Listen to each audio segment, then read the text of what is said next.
Nowadays, most people feel that they don't have enough energy and disposition to do everything they need to do. Modern life can be quite difficult and oppressive, especially when we are not in our best form. When this happens, we lose initiative and become just passengers in our own lives, just reacting to external events. This can be a quite disheartening experience. Do the Vedas say anything about how to improve our mood or how to have more energy and disposition to solve our practical problems and attain our goals in life? Actually, they speak quite a lot. The Vedas explain that the universal material energy influences all living beings in different ways. There is something called the three gunas or three modes of material nature that are an especially powerful influence. The Sanskrit word guna means rope. These three gunas are like three ropes that pulls us in different directions. The first is Sattva Guna, or the mode of goodness. It is connected with happiness, good health, mental, physical, and spiritual, satisfaction, peacefulness.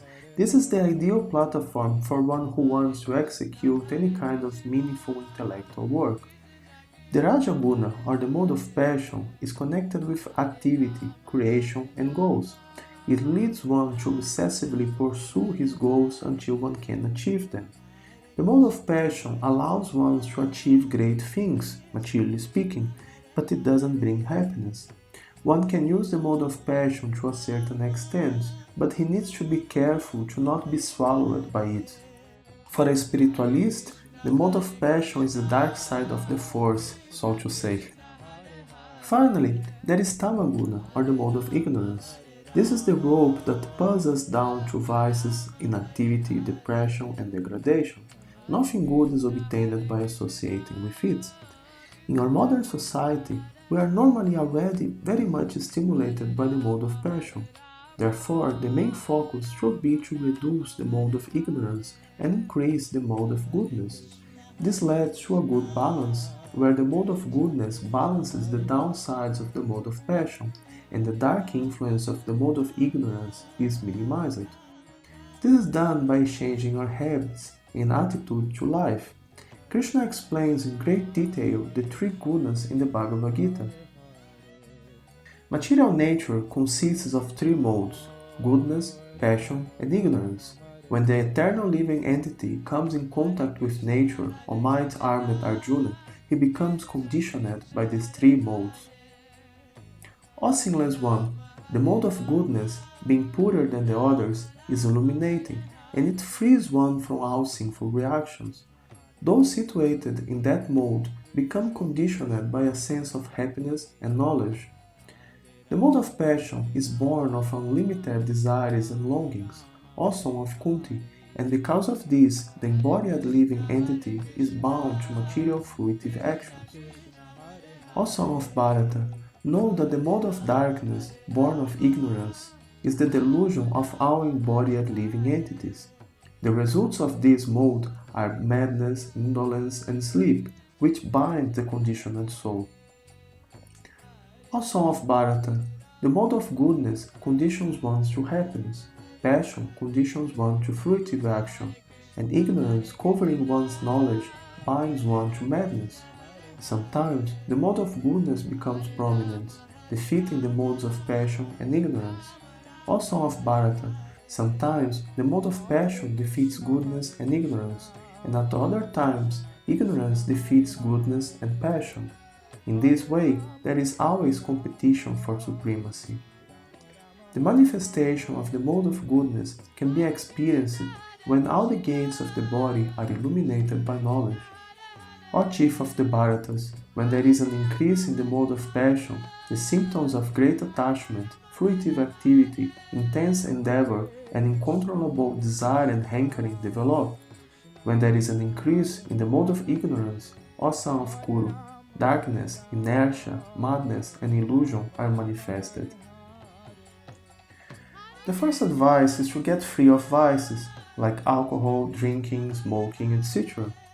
These are habits in the mode of ignorance, which leads to apathy and suffocates the very spirit of human life.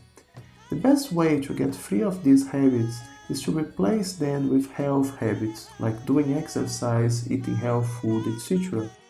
Such habits increase the mode of goodness, which naturally reduces the influence of the mode of ignorance. To cultivate spiritual knowledge, reading books like the Bhagavad Gita helps enormously, awakening our spiritual intelligence, which helps us to see things in perspective and change undesirable habits in our lives.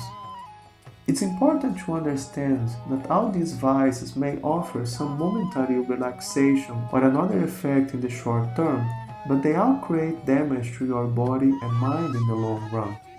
Caffeine, for example, stimulates our brain and nervous system, but it actually doesn't give any more energy. It makes one more active, but as the body uses its reserves, the effect is offset by exhaustion. In the long term, a person needs to drink coffee just to feel normal. At this point, one doesn't get any extra energy from the caffeine, just the downsides. Apart from avoiding bad habits, it helps enormously to wake up early. According to the Vedas, the ideal time to start one's day is 1.5 hours before the sun rising. This is the ideal time for practicing meditation or any other spiritual activities, or for any creative work. More than that, the positive sattvic influence of this time of the day will influence you positively for the rest of the day. The secret to wake up early is simply to go to sleep early. To stop with caffeine is very helpful with that. Most people fail to realize how much caffeine disturbs their sleep. Do exercises daily. The early morning is also perfect for that, and eat healthy. Avoid any type of processed food and instead focus on vegetable, fruits, whole grains, and pure milk products. Try to start cooking instead of buying food. It's also very beneficial to fast sometimes. If you have the opportunity, you can try to follow Ekadasis. The Ekadasis are connected with the phases of the moon and the natural rhythm of the body. By fasting these days, one can derive not only physical benefits, but also very important spiritual benefits. To fast on Ekadasi also helps one to get free of his karma, which is also one of the secrets for a happy life. There are different options for fasting on Ekadasis. One can fast from grains and eat only fruits, vegetables, roots and seeds. One can eat only fruits and milk, only water, or he can fast completely, a rigorous type of fasting called Nirjala. These different options award progressively more benefits.